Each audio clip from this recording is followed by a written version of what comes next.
Okay, so today I want to talk about block diagrams. Block diagrams are a visual representation of how a system's components interact with each other. It shows the cause and effects relationships between components, which help us understand the system's dynamics.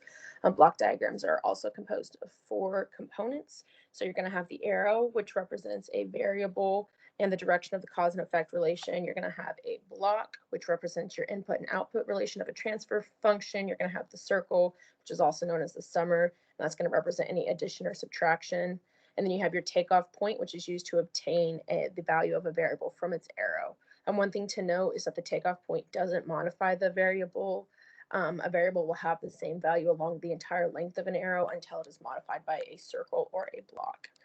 So, for example, we have this model here. And so you can take the Laplace of this. We all know how to do that. And you get your transfer function.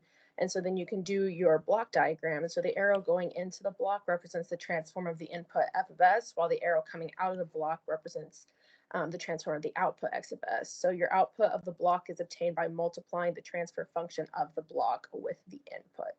However, you can have more than one diagram to represent the same model, which can be seen here. So this is the model just rearranged. And so this diagram shows how x dot, which is the rate of change of x, is affected by x itself. This is shown by the path from x of s through the multiplier block to the summer, which changes the sign of 7xs. This path is going to be called your negative feedback loop. And so if we didn't have this negative feedback loop, our transfer function would stop at just this. So you would take this through, multiply by 1 over s, and you would get your output.